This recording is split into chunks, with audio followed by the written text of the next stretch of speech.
Il y a plein de nouvelles fonctionnalités qui ont été ajoutées à Meet dans les derniers jours, dans les 2 dernières semaines. Mais allons voir quelles sont-elles.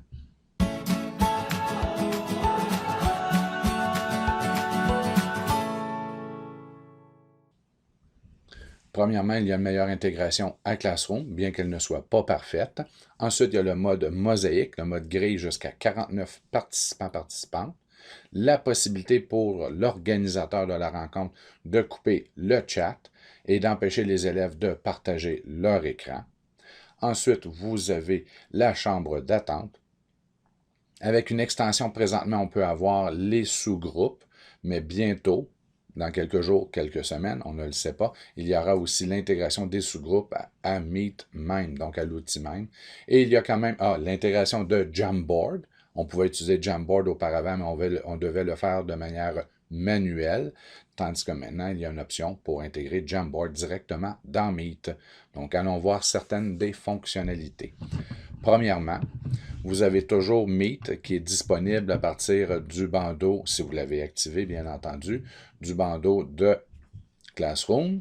Je vous rappelle que cette salle, par défaut, elle est accessible 24 heures sur 24, ce qui est une bonne chose puisque ça peut donner un endroit pour que vos élèves aillent se rencontrer au lieu d'aller ailleurs dans un environnement non contrôlé.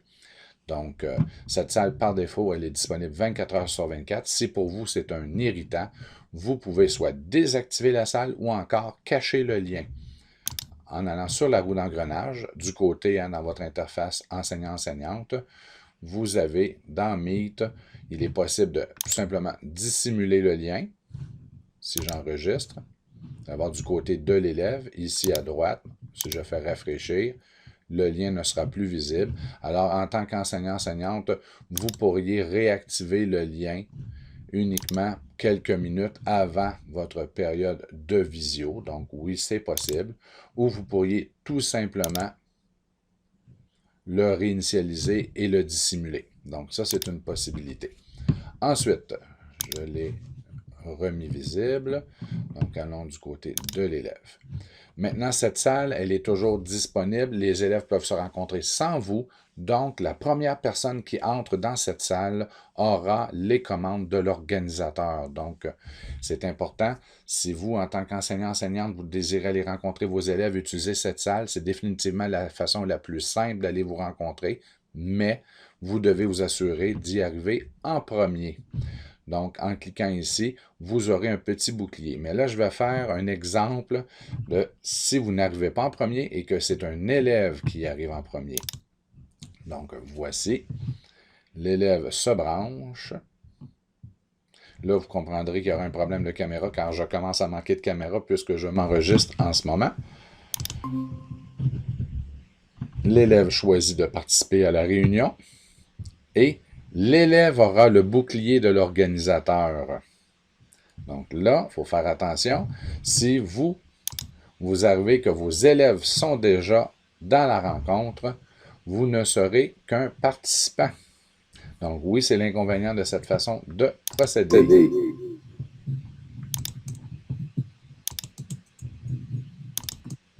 Je vais éteindre quelques micros. Et là, nous serions en rencontre, mais si vous regardez, l'enseignant, si je clique pour participant, je n'ai pas les commandes. Là, l'affichage est très lent, d'accord, et voilà. Je n'ai pas accès à toutes les fonctionnalités normalement que je voudrais avoir en tant qu'enseignant. Par contre, l'élève qui a les commandes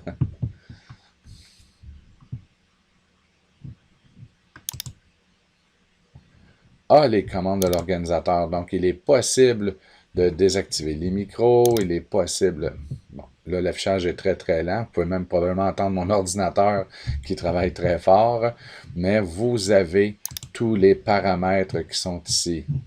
Donc, en gros, c'est la même chose que si vous cliquez sur le bouclier en bas à gauche et vous pouvez permettre ou non aux gens de partager l'écran et d'envoyer des messages de chat dans l'outil Meet.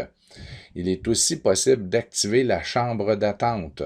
Donc, la personne qui est aux commandes de la rencontre pourrait dire « Je veux autoriser les gens un à un à se joindre à la rencontre ». Donc, voici ce qui pourrait arriver, le pire des scénarios. Et c'est clair que ça ne peut pas arriver par accident. Il faut en tenir compte. Par contre, ça pourrait arriver. Donc, ne pas vous poser de questions. Sortons. Je ferme les onglets, autant du côté de l'élève que de l'enseignant. D'accord? Imaginez qu'un matin, vous avez cédulé une rencontre pour 10 heures et que soudainement, votre élève ou un élève entre dans le Meet avant vous. En passant, lorsque l'élève est en contrôle d'une rencontre Meet, même si vous lui demandez de raccrocher et que vous restez dans la rencontre, les pouvoirs ne vous seront pas transférés. Tout le monde va devoir mettre fin à la rencontre, attendre quelques minutes et revenir dans la rencontre. D'accord? Donc, imaginez que l'élève se branche 2 minutes, 30 secondes avant vous, a le fameux bouclier, vient désactiver l'accès rapide, donc active la salle d'attente et quitte la rencontre. Ferme l'onglet, fait comme s'il ne s'était rien passé, et là, maintenant, vous, 30 secondes plus tard, vous tentez d'entrer dans la rencontre et devinez quel message que vous aurez. Prêt à participer? On voit, hein, on n'a pas les mêmes options que lorsqu'on est l'organisateur. On fait participer et vous participerez à l'appel lorsque vous y serez invité. Donc, en gros, on vient de barrer la chambre et vous en êtes exclu. C'est temporaire, ça prend quelques minutes. Donc, si vous voyez ce message-là, vous le savez que c'est un élève qui a voulu vous faire un mauvais coup, parce que ça ne peut pas être un accident. Donc, ça sera de savoir qui, mais c'est le danger d'utiliser la chambre publique. Donc, si vous n'avez pas de problème de gestion de classe avec ce groupe ou avec le groupe en question, c'est vraiment la façon la plus simple de procéder. Vous leur demandez de se joindre au cours à une heure précise. Vous arrivez 15 minutes à l'avance. Il faut une demi-heure à l'avance. Tout ce que vous avez à faire, c'est d'ouvrir la rencontre, vous bloquez la caméra, vous bloquez le micro, et vous reviendrez plus tard. Donc, vous assurez de bloquer la rencontre. Si jamais une situation comme je viens de vous décrire vous arrivait, alors vous demandez à tout le monde de sortir de la rencontre. Vous attendez 3 à 4 minutes. Donc là, ça ne sera pas suffisant selon moi, mais allons-y. Et après 3 à 4 minutes, les paramètres reviennent à 0. Essayons-le, là, c'est peut-être 1 minute. Donc, vous voyez, regardez, on a attendu suffisamment longtemps. Donc, en tant qu'enseignant, je viens de reprendre le contrôle de ma salle. Donc, on se souvient, puisque c'est une salle qui est disponible 24 heures sur 24, il est important que s'il y a des sous-groupes de travail, qu'ils puissent travailler sans vous. C'est la raison pour laquelle ça fonctionne de cette façon-là. Si vous avez besoin de plus de contrôle, alors vous devrez passer par Google Agenda pour déclarer vos heures de cours, de rencontres, de récup. Donc ça aussi, c'est possible. Maintenant qu'on a vu les possibilités d'intégration, la salle d'attente, les avantages, les inconvénients qu'on peut y avoir, comment s'attribuer les commandes de l'organisateur, voici une autre chose qui a été ajoutée à Meet. Donc, je retourne à ma rencontre. Dans le bouclier, en bas à gauche, on le sait, il est possible d'ajuster les permissions qui sont accordées aux participants. Je vais éteindre le micro. Voilà. Donc, vous avez ici un alias que vous pourriez envoyer à vos participants. Donc, un participant qui est un peu perdu et que pour aller vous rencontrer, clique sur Meet directement pour entrer ce code ici dans la boîte pour venir vous rejoindre. C'est pratique en particulier si vous désirez l'envoyer à quelqu'un qui est à l'extérieur de votre groupe. Tant qu'à ça, je suggère d'envoyer le lien qui est ici au complet. Donc, vous pourriez faire copier les informations de connexion, l'envoyer par courriel et la personne, à condition d'être à l'intérieur du domaine cssamar.qc.ca, pourra se joindre à vous. Ou vous pourriez évidemment ajouter directement le nom d'un individu pour qu'il puisse venir vous rejoindre. Donc, une fois dans Meet, pour présenter l'écran, c'est ici. Vous ne désirez pas que les élèves puissent démarrer les présentations d'écran, vous pouvez les désactiver. Si vous désirez désactiver le chat, conseil de le laisser activer, d'avertir vos élèves ce qui est correct, pas correct, ou quand sont les temps. Hein, quels sont les temps de chatter. Et si jamais vous avez des problèmes de gestion, vous pouvez tout simplement couper l'outil. Maintenant, Jamboard. Bon, la vue. Avant, la vue mosaïque, c'est la vue par défaut. Donc, vous avez toujours le raccourci ici pour activer le mode mosaïque. Maintenant, je suis seul. Donc, ça ne fonctionnera pas vraiment bien. Je vous suggère toujours de vous inclure dans la grille. Mais en cliquant une fois, en ce moment, je serai en mode mosaïque, à voir plusieurs participants à cette rencontre. Si je veux la désactiver, je clique, elle est désactivée. Si je veux la réactiver, hein, le bouton vous donne l'état où vous allez passer en cliquant dessus. Donc, je suis en mode mosaïque. Maintenant, vous avez dans les 3 points, le fameux hot dog, vous pouvez modifier la mise en page.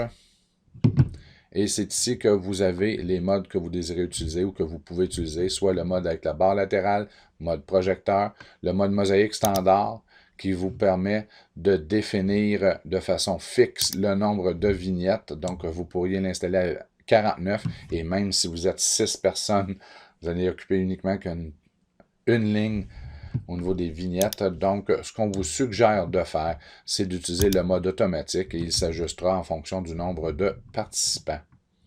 Donc, vous pouvez toujours choisir le type de mise en page en passant par ici et ensuite activer, désactiver le mode vignette à partir de votre raccourci en haut. Vous n'êtes pas obligé de l'utiliser, mais on vous suggère de l'utiliser. Maintenant, dernière option, c'est le fameux Jamboard qui est maintenant intégré à Google Meet. Vous pouvez ouvrir un tableau blanc, c'est un Jam. Donc, allons-y. Vous avez le choix d'ouvrir un nouveau tableau blanc qui sera enregistré dans votre Google Drive ou encore d'en choisir un déjà complété à partir de Drive. Je vais choisir d'aller en chercher un déjà fait. Vous allez voir que j'ai des modèles pas nécessairement très inspirés, mais qui vont faire. Et voilà, j'ai mon Jamboard que je n'aurai qu'à partager mon écran et on peut déjà fonctionner, on peut déjà voir l'écran sans être obligé de se promener dans Google Drive et les choisir. Et il est toujours possible, en cliquant sur « Partager », de choisir avec ce lien, tous les internautes peuvent modifier, c'est ce que je veux. Je n'ai qu'à ne pas publier mon Jamboard sur Facebook, le lien de mon Jamboard sur Facebook. Et je pourrais tout simplement revenir à mon Google Meet et dans le clavardage, envoyer le lien aux élèves. Donc là, je viens d'envoyer un lien et voilà. Ah, on l'avait même fait une fois avant, puis il n'était tout simplement pas apparu pour voir que l'ordinateur a la difficulté à faire 4 choses en même temps. Donc le lien est apparu dès que je l'ai ouvert dans Jam. Et là, on peut travailler et les élèves ont chacun, ici dans ce cas-ci, puisque je m'étais fait un modèle, chaque élève a son Jamboard, donc son tableau blanc. Je peux me promener d'un élève à l'autre. Et le tour est joué. Donc, c'était les principales fonctionnalités qui ont été ajoutées à Google Meet. D'autres s'ajouteront dans les prochains jours, prochaines semaines. La période de déploiement n'est pas toujours la même, donc il est possible qu'une nouvelle fonctionnalité soit annoncée et qu'elle n'apparaisse qu'une semaine ou 2 semaines plus tard. C'est normal. Donc, bonne rencontre, bonne visio. À la prochaine.